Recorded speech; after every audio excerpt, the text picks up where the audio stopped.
Greetings. Welcome to the How We Do Digital Ministry podcast. I'm Christopher Harris, founder of Faith Growth. You can find us at faithgrowth.com. We help our church clients build their digital presence and engage with their communities online. On this podcast, I have a conversation with a church leader and ask them how they do digital ministry in their own context. Today, I'm talking with Pastor Paul Amlin from Lord of Life Lutheran Church in Dubuque, Iowa. Pastor Paul, please introduce yourself and tell us how you do digital ministry. Hi, Christopher. Yeah, I'm a pastor, as you said, at Lord of Life Lutheran Church. It's kind of a small shop, if you want to use that kind of language, but I'm the one full-time employee, and so chief cook, bottle washer, and everything else. Certainly all things digital ministry. I had an affinity for all things technology and things digital, so it's kind of an interesting year. I can imagine. Why don't you tell us a little bit about your year? How did the COVID affect y'all's ministry? And what's interesting to me is literally the month before we got shut down for the pandemic, I had started doing live streaming of sermons from my phone. Like I would put my phone in front of the pulpit and live stream the sermon just because I thought, well, this is an interesting way to reach out. Wouldn't it be cool if we did things, with cameras and did live streaming stuff? Little did we know, right? It's everything basically like everybody else has said, I'm sure, is things got turned upside down. And yet the liturgy and the hope that we have through our worship experiences, right? That sharing of that hope that we get proved to be more important, I think, than it was even before the pandemic hit. For us in the greater Dubuque area, it was kind of a cool story. The area congregations got together with Wartburg Theological Seminary to learn how to use their Zoom. What's this Zoom thing to do worship? We did the services all together, and so when we started out, we had pastors at each congregation around town, all on the Zoom call, and we would take turns leading the service. And one of us would preach each week. And it was really a beautiful kind of a mashing up of worship online that we otherwise would not ever experience in real life. So it was fun. It was fun for the first several weeks that we did all this together to experience each other's communities and, frankly, to have a really huge critical mass of people attend and participate. So that's the fun way it started. That's how things changed a little bit. Well, yeah, I remember seeing some of your services that you published online, and I remember thinking specifically, I liked the way y'all were working together.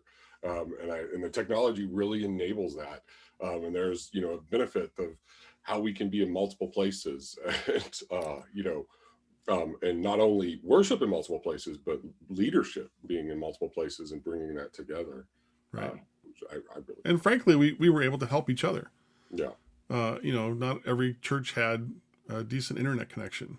Not every church had a capacity to do live streaming type stuff. And so we've worked through this last 14 months, really for about 9 months together, not doing worship together, but sharing what we're learning and giving each other tips and ideas and what kind of hardware, what kind of software, all those kinds of things. So it's been a real community effort, which has been great. Yeah, because I remember I was on a phone call right before Christmas with a group of pastors, and probably the number one theme I heard at that point, and this was pastors up in the Michigan area, the number one theme I heard was just like, we're so tired of being all alone, doing it all alone. And so this sounds like such a blessing that y'all were able to work on it together, and it wasn't just you by yourself or Lord of Life by themselves. It was, this cohort of pastors. So what are some of those tips and tricks that y'all have learned after a year that y'all share with each other that have been really, what are your best lessons you've learned in this last year that you could share with other churches? Well, in general, I will say, it's possible to maintain your worshiping community online. We actually stayed steady or actually increased our numbers of people who were attending worship services through our online worship offerings. The other thing I would say is, don't be afraid to fail. Things are going to break. Things are going to not work, no matter how well you've planned. And believe me, we've planned. I could go down a laundry list of hardware and all kinds of things, but one thing that has held true is that something will be amiss every week. So be ready for that, and just try to relax Yeah. and just live into the moment. So if a password doesn't work on the live stream, all right, let's find the password. Let's go enter it. Everybody just hang on. We're going to get there. Yeah. Uh, or if a microphone's not turned on because somebody forgot to turn on the board, oops. Um, you learn as you go. But I think what I've figured out is that you can go from the very basic, have a smartphone set up, and with any kind of a decent cell phone connection or Wi-Fi, you can live stream a service. You could make it happen. And I've also learned that you could absolutely put as much money into it as you want. If you have that blessing of an abundance of cash, uh, boy, I could give you a list of my dreams, and I'd be happy to receive any of those. Yeah. But we've also learned what's kind of, what equals good, right? Yeah. That you've heard before. Don't let great get in the way of good. Um, we've figured out what a good quality worship service delivered online live stream looks like for us. And I'm not saying that's true for everybody else, but for us, a certain quality of visual image, a certain quality of audio, and having resources available for people. So go to the website, download the bulletin, or open up a PDF of the bulletin so you can follow along if you want. Um, I think yeah, that's an important point that I want to highlight there is that it's not about judging whatever your digital experience is you're creating. It's don't judge it against the other churches necessarily. It's you need to judge it against yourself, your community, and what you're able to do with the resources you have. yeah, And to me, what I've always found about being engaging online is it's most important, like you said, don't let great get in the way of good. You got to just get out there and then be consistent is the most important thing yep, for really engaging with people. They'll give you a lot of grace on the rest of it. And like you said, you're going to learn a lot on the fly. hmm After the more you do it, you'll just learn little tweaks. yep. So good should be judged against yourself. And like I think that was wise of y'all to decide hey, this is what's going to work for us. This is our ethos. Very smart. And other You churches. drive yourself crazy if you try to keep up with a church that's got 5,000 members and has tens of thousands of dollars invested in camera equipment and soundboards and staff to run things, and just don't go there. Yeah, well, you're exactly right. There's always some new technology you can buy that will help you do something better. It's not bad, Oh, it's a miracle. but you could spend a ton of money there. Or I even think I like how you even started pre-COVID with just let me just put my phone up there and let's see how this works. Yep. And then that gave you a foundation to start evolving from when everything had to be distant and could not be in person. So it's I just kind of getting started sometimes. And I knew another pastor who did that always took his iPhone. He's up in Connecticut, and just he didn't even really tell his church he's live streaming because he just kind of turned it on during a sermon, and it was always sitting there in the pulpit, and it had like a weird angle of him. Yeah. But I always found it interesting because I would never hear him preach otherwise, and Right. so yeah. Well, so tell me a little bit about as we're starting to think, we being the church and the country, we're starting to think about doing more in person, and we're expanding that. What as we come back in person to worship and other activities in the church, what does it mean? What do you think this means for digital going forward, and how will that fit in? Sure. Well, I'll tell you a story. Um, we do something called a virtual coffee hour after worship every week. So wherever you're watching, if you're watching on YouTube, Facebook, on Periscope, or on our website, wherever you're watching the live stream, you can join the Zoom call after the service is done and be a part of the virtual coffee hour. So, a place where I discovered what it means to be authentic community in the digital space. A few months ago, a grandmother met her grandson for the first time in our virtual coffee hour. Wow. Her daughter surprised her and had been watching worship and knew that we had the coffee hour, so she decided she would join. And that was the space with however many, I can't remember if there were 35 or 40 of our members were all on this coffee hour. And that was the place we all were crying by the time it was done, because this is, here, this is your grandson held up to the camera, right? So I think when we think about the church moving forward, we have to embrace the reality that being community looks like something different. Yes. Yes. That authentic community can happen online, and that we need to attend to that. One of my goals right now, in fact, is to train some volunteers to be our digital ambassadors, to be our virtual greeters, people who will tend our social feeds during the services, which I'm doing right now. If you watch a service and you see me like, oh, he's on his phone, that's me interacting with people on Facebook and YouTube. But I have this dream scenario of nurturing that community by having somebody who's engaging with people throughout the service, who's dropping in a link when they see that there's a visitor that says, hey, want to fill out a virtual attendance card for worship, and we'd love to share some more information with you about the church.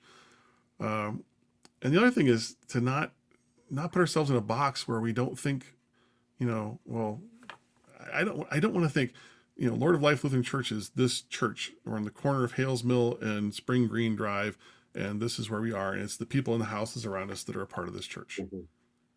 Because we have people in worship with us from Pennsylvania, from Florida, from Wisconsin, Illinois, Nebraska, all over the place. We've had people with us from South America before.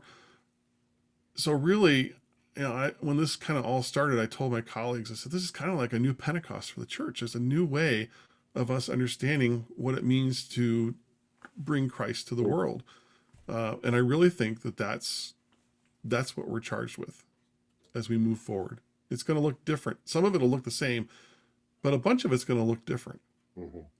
I'm thankful that where I am, our people get that.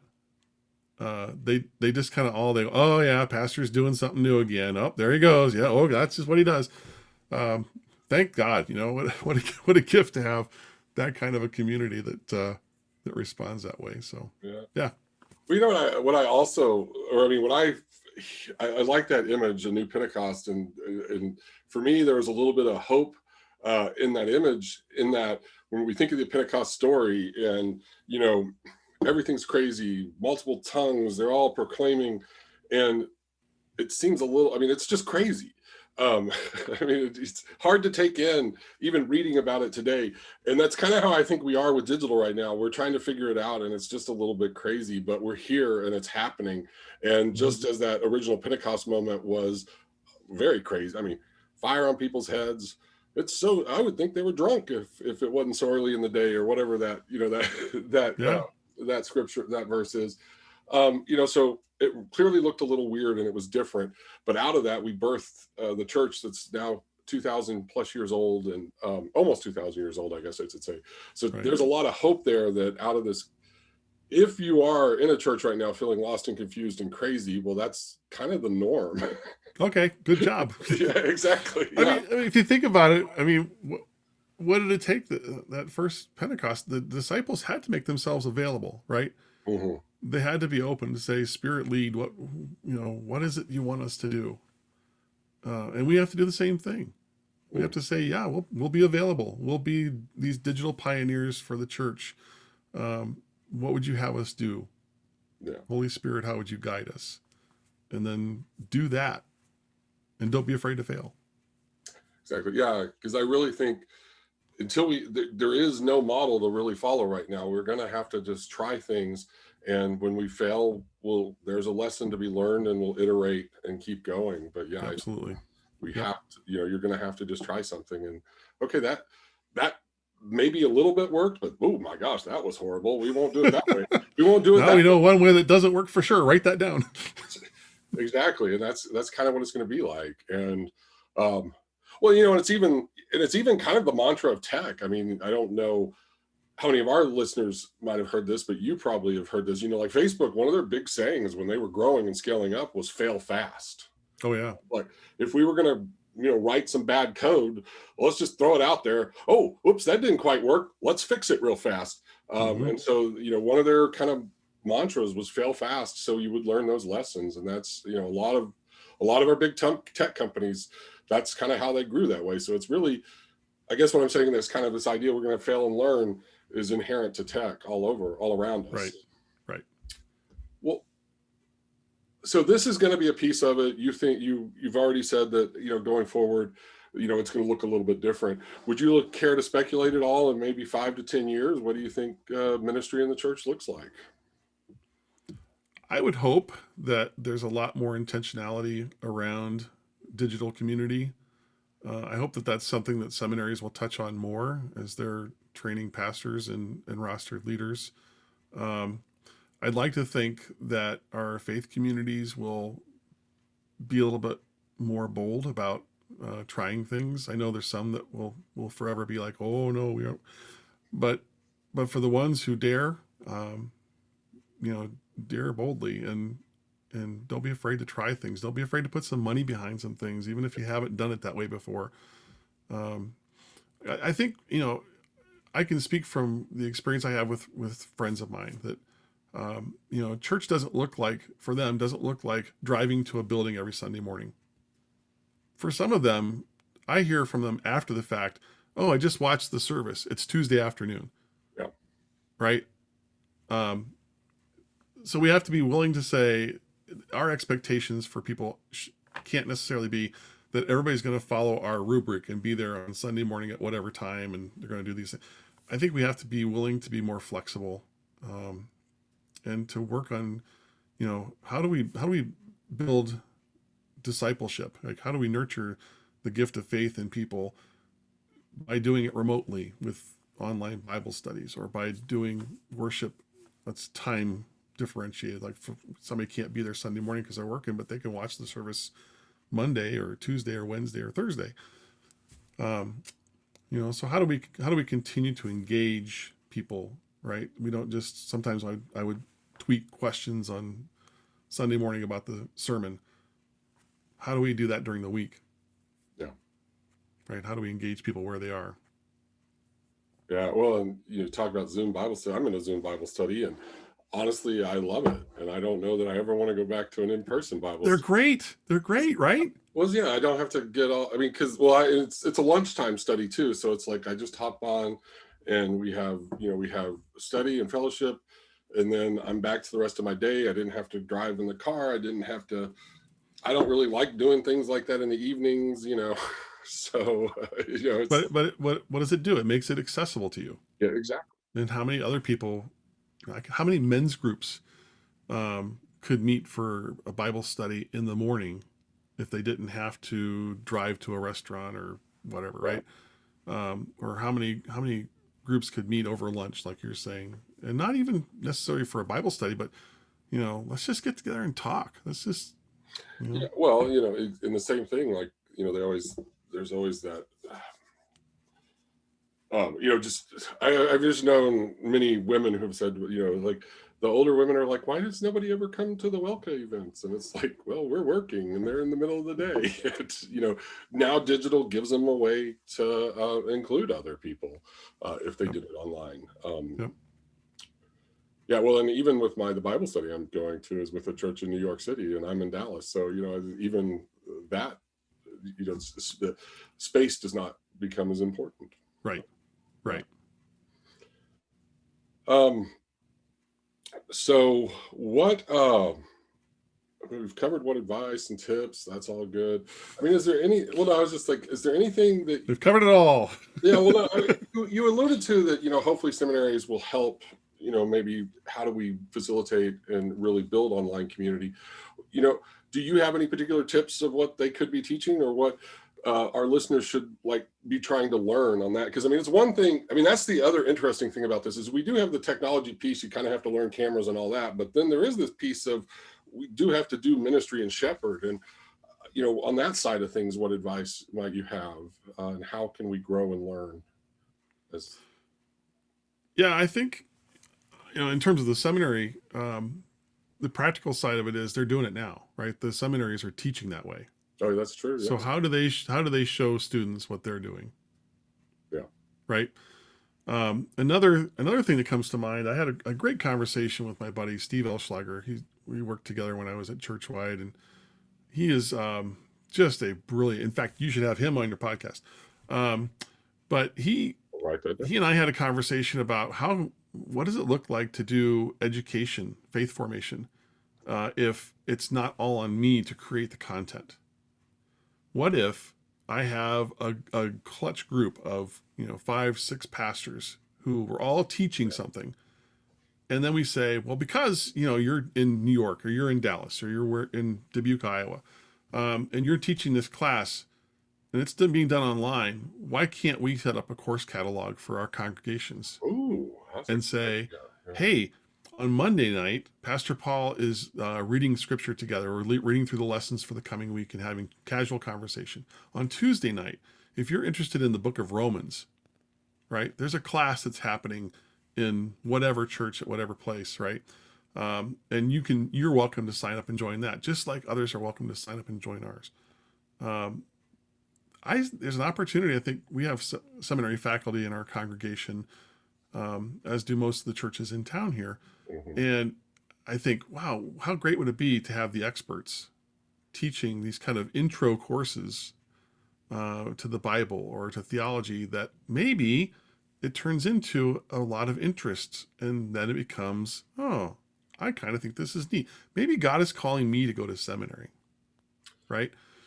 Yeah. So, Well, I mean, when you start thinking outside of the box about what the possibilities are, ooh, look out, because yeah, I know. I think that's an excellent idea. I love that. Um, I'm gonna have to go build it now or build something. yeah, no pressure. Yeah. Well, no, I was just thinking at the very least we can set it up, where you almost like a directory that you could just submit your stuff to. There's other ways it could be even more integrated, but anyways. Yeah, I mean, there's a lot of potential as you're talking about the church in 10 years or 20 years. There's a lot of potential for sharing resources, right?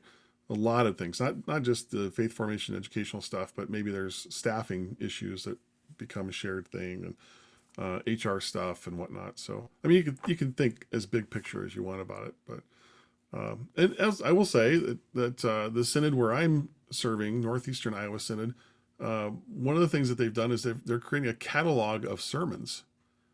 Now, I like the contextual, like preaching in the moment and preaching to the context and stuff. But if you're a rural congregation or you're a church that all of a sudden your pastor can't be there, and you need to have a sermon, well, you can go get a sermon for. It's kind of a cool idea, right? Yeah. Um, Well, I so think it's really good. there's a lot of things like that, right? Confirmation could be. How cool would confirmation be if you could have some of the best people teaching on a particular topic for your group? And that's we could be back in person and just have a big screen projector in the classroom. But how cool would it be to have those kinds of resources, or to think outside of the box and share those kinds of resources with each other? It makes the whole church better. It makes us all better, instead of relying on one person. In my case, I'm one pastor, gifted with lots of wonderful volunteers. But if we can say, wow, there's all these different places, Christopher, you can participate in these different things by tuning in on this day, sign up online, give us your information, we'll email you. Mm-hmm. I think there's just a ton of possibility. Yes, no, I agree. Yes, no. Well, no, I'm sitting there going, well, some of the problem is you got my brain thinking on and so I'm off on trying to build something right now, but we'll have that conversation. We'll have we can talk more about that offline. Well, so I tell you what, we have hit the end of our time. So I want to say thank you, Pastor Paul, for being a guest. This has been a great conversation. So thank you for being a guest on How We Do Digital Ministry. I'd like to invite all of our listeners to make sure that they follow or subscribe in their favorite podcast player, or on YouTube. You can, subscribe to the channel and hit that ding, the little church bell looking thing, and you'll get notified whenever we have new episodes. So tell me, Pastor Paul, how can our listeners find you and follow you online? Best place would be through the website, which is lordoflife.online. The links to all of our social media stuff there, sermon podcasts, videos, and things like that. So yeah, that's a great place to go. All right, Kick around, kick the tires. If you see good. something you think, man, that's really terrible, you should fix that, let me know. Well, we'll be sure to put that link down in the show notes so everybody can click on it and go follow you. Um, I'd like to thank you all for listening today. We'd love to connect with you in other ways too. So I ask all of our listeners to join our Facebook group, so cleverly named How We Do Digital Ministry. In the Facebook group, we continue this conversation throughout the week of digital ministry best practices. You can ask questions and get feedback from other ministers around the world. So the link will be in the show notes. Join us in the Facebook group. We'd love to have you. Also, if you know someone that should be on this show, that you has something great to share about digital ministry, let us know. Drop us a line on our contact form on the website, faithgrowth.com/contact. We're always looking for great guests with good stories to share. Blessings to you all.